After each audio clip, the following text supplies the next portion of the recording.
An elderly woman is denied help with her luggage in flight until a fellow passenger does the unthinkable. It was Margaret, who had always been fiercely independent. At 72, her silver hair and wrinkled hands didn't tell the full story of the woman she was. A woman who had raised 3 children, built a career, and lived a life full of determination. But now, standing in the aisle of the crowded airplane, she was facing something new, a struggle she couldn't overcome on her own. As the plane began its climb into the sky, Margaret slowly made her way down the narrow aisle.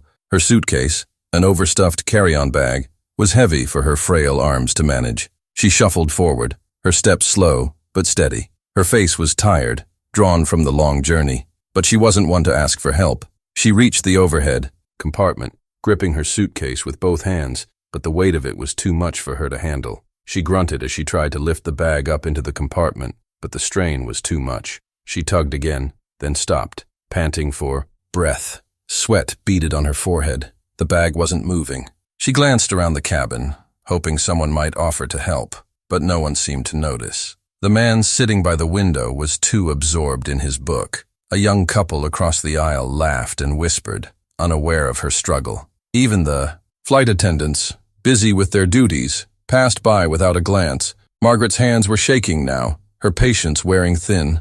She wasn't used to asking for help, and this was the last thing she wanted to deal with on her already exhausting flight. She had come a long way to see her children, and the last thing she wanted was to feel like a burden. But there she stood, stuck, with no one willing to step in. For a moment, Margaret hesitated. Should she give up? Should she just sit down and leave the bag? But no, she couldn't. She wasn't the kind of person to just give up, not after all she had endured in her life. With a deep breath, she tried again, but the bag refused to budge. Her frustration began to build, the tears threatening to spill over. As Margaret struggled with the heavy suitcase, a man named James sat just a few rows back. He was in his late 30s, dressed casually in a t-shirt and jeans. His headphones were in, the music blocking out most of the noise around him, but a brief flicker of movement caught his eye. He glanced up. At first, he noticed Margaret's frailty. Her body hunched slightly as she fought with the suitcase, her hands shaking with the effort. Her silver hair, pulled back in a neat bun, gave her the appearance of someone who had lived a full life. Yet the situation she was in now was far from the woman he imagined her to be. He pulled his headphones out, the music fading. James watched for a moment longer, his eyes darting across the cabin. The other passengers seemed oblivious. No one noticed Margaret's struggle. Her effort was going unnoticed, drowned out by the indifference of everyone around her. James hesitated.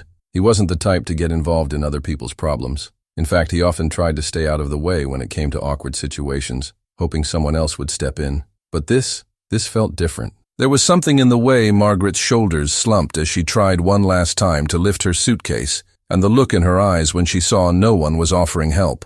It hit him hard. He stood up, the decision made in that single moment. No more hesitation. Without thinking, he started walking toward her, his heart pounding in his chest. "Can I help you with that?" he asked, his voice gentle but firm. Margaret froze for a second, looking up at him, startled by the kindness. She hadn't expected anyone to offer help, not after so many had passed by without a second glance. Her cheeks flushed with a mix of surprise and embarrassment. "Oh, no, I'm fine," Margaret stammered, shaking her head. "I don't want to bother anyone." But James wasn't having any of it. He smiled warmly, his tone calm. "It's no bother, really. Let me help."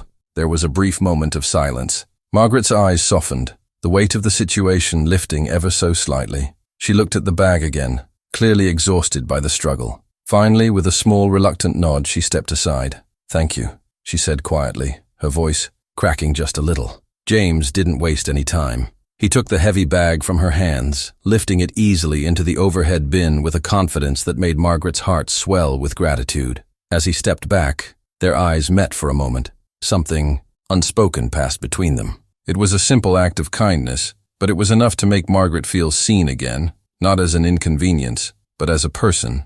James sat back down in his seat, but something about the interaction with Margaret lingered in his mind. He hadn't done anything extraordinary, just helped with her bag. But the gratitude in her eyes stayed with him, pulling at something deep inside. Margaret, still standing by the overhead bin, took a moment to compose herself. She didn't want to seem too weak, too vulnerable in front of a stranger, but she couldn't hide the emotion in her eyes. She had been so used to handling things, on her own for years, never asking for help from anyone, and yet here she was, grateful, relieved, and a little bit embarrassed by how much the simple act had meant to her. She sank into her seat, her heart still racing. As the plane started, to level out, she took a deep breath, trying to relax. The tension she had carried for so long began to melt away, not just because her bag was now safely stored, but because someone had noticed her. Someone had stepped in. James, meanwhile, sat quietly, gazing out the window. The noise of the plane and the chatter of the passengers around him faded as he reflected on what had just happened.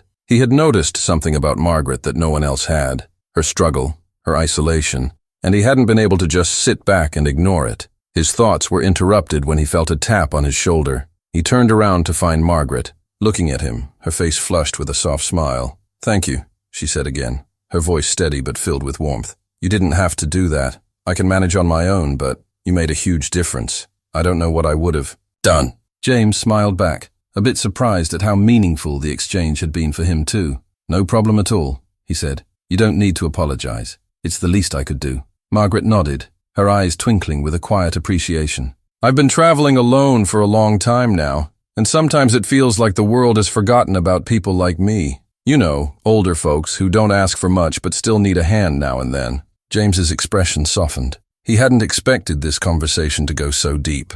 "I get it. We all get caught up in our own lives sometimes. Forget to look around, you know. But I'm glad I noticed you today." There was a pause, and then Margaret chuckled softly. "It's hard not to notice when someone is carrying their whole life in a suitcase that's too heavy for them."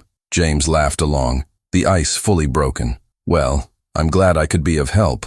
You deserve to travel without carrying all that extra weight, physically and emotionally." The moment was light-hearted, but there was a bond now, a shared understanding. They were two strangers, connected by one simple act of kindness, and it had shifted something in both of them. Margaret wasn't just another person in the crowd anymore. She was someone who had needed help and had been seen, truly seen, for the first time in a long while. And James, he felt a quiet sense of fulfillment he hadn't realized he was missing. "I can't believe I'm saying this, but I feel a little lighter now," Margaret said, her smile genuine. "Not just from the bag, but from talking to you. Sometimes, I think people forget that we all need a little help, no matter our age. But you've reminded me that kindness still exists." James smiled, feeling something stir in his chest. "I think we all need to be reminded of that, from time to time." As the plane began its descent, they continued to talk. At first, it was small talk, where they were headed, what they did, for a living. But soon, their conversation shifted to more personal topics. Margaret shared stories of her children, how she hadn't seen them in years, and how this trip was both exciting and bittersweet. James, in turn, spoke about his life, the pressures of work, and how he had been struggling to find balance. By the time the plane touched down, they had formed an unexpected bond, one that was more than just a fleeting exchange between strangers. It was a reminder that sometimes the smallest acts can lead to the most meaningful connections. The plane touched down softly, the wheels hitting the tarmac with a gentle thud. The cabin buzzed with excitement as passengers gathered their belongings and prepared to leave. But for Margaret and James, the end of the flight felt like the beginning of something more, a connection they hadn't expected. As the seatbelt sign turned off, James stood up and began to gather his things. Margaret was still seated, gathering, her purse and coat, but she paused for a moment, looking out the window with a soft smile. "Well, it looks like we're almost there," she said, turning to him. "I don't know what I would have done without your help today." James smiled, gathering his bag from the overhead bin. It was nothing really, just doing what anyone should do. But he realized how much those words meant to him now, something he hadn't fully understood until just that moment. He had done something simple, but it had mattered more than he could have known. The flight attendant started moving down the aisle, collecting the last of the trash and preparing for the door to open. People started standing and stretching. But for James and Margaret, it felt like time had slowed down just a little. There was an unspoken bond that had formed, one that neither of them could fully explain, but both felt deeply. "I really hope you have a wonderful time with your family," James said as he reached for his bag. "It's not easy, traveling alone, but you're doing it. You're strong." Margaret's face softened, and she smiled at him. "Thank you, James. I'm not as strong as I once was, but I do try. And you've reminded me that it's okay to let people help sometimes. I think I've forgotten that." They both stood up, and as the door opened, the passengers began to disembark, flowing out of the plane. Margaret stood there for a moment, a little hesitant, then turned to James. "Would you mind if I gave you something?" she asked. James blinked, slightly surprised. "What do you mean?" Margaret reached into her purse and pulled out a small folded envelope. She handed it to him with a smile. "It's just a little note. I've been through a lot, and maybe it's silly, but I wanted you to have it. A reminder that kindness matters." James took the envelope, his expression touched.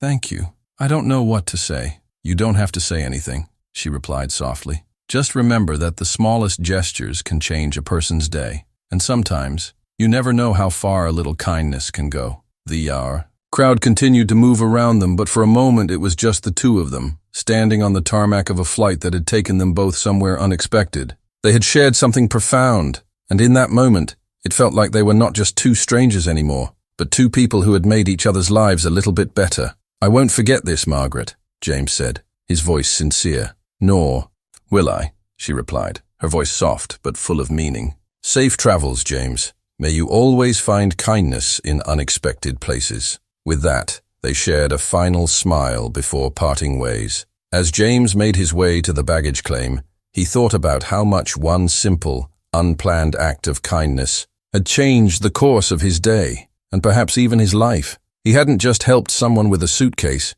he had made a real connection with another human being.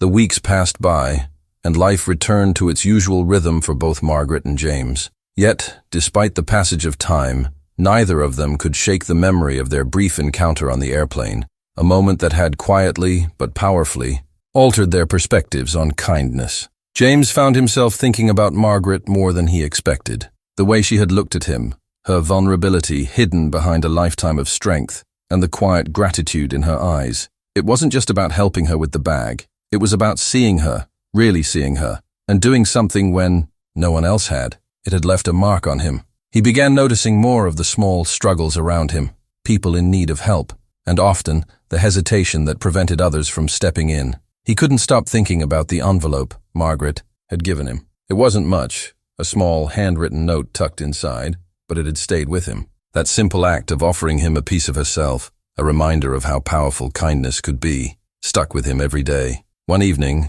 as he sat at his desk, overwhelmed with work, he glanced at the envelope on the corner of his desk. He had kept it in a place where he could see it, as a subtle reminder to himself. He unfolded it, reading the words that Margaret had written so carefully. "Thank you for reminding me that no act of kindness is too small. You've touched my heart in ways I cannot explain. Keep spreading kindness, even when the world feels like it doesn't notice. You never know whose life you're changing." James read it again, his heart swelling with the weight of her words. He realized that the ripple effect of that one moment on the plane wasn't just something that had changed her, it had changed him too. He felt more aware of the people around him, the little things he could do to make a difference in someone's day. A smile, a kind word, a small gesture that made someone feel seen.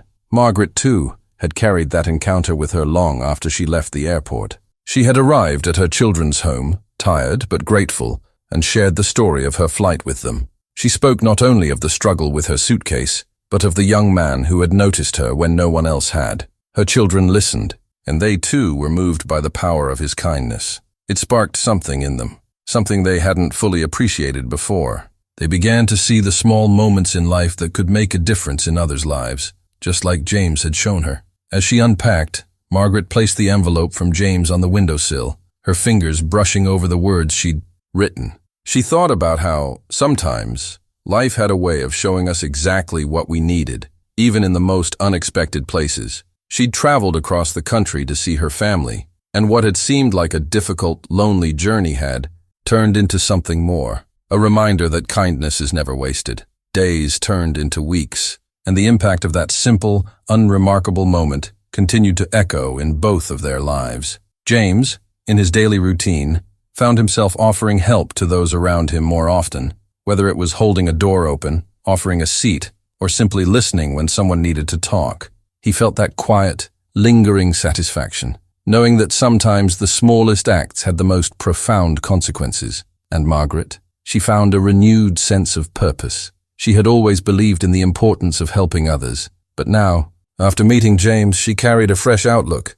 A belief that kindness didn't have to be grand. It didn't have to be acknowledged by the world. As long as it was genuine, it was enough. The world hadn't changed in any major way. It hadn't become a kinder place overnight. But for James and Margaret, the world felt just a little brighter, and that was enough. If this story touched you, share it with others and spread the message of kindness. You never know whose life you might change.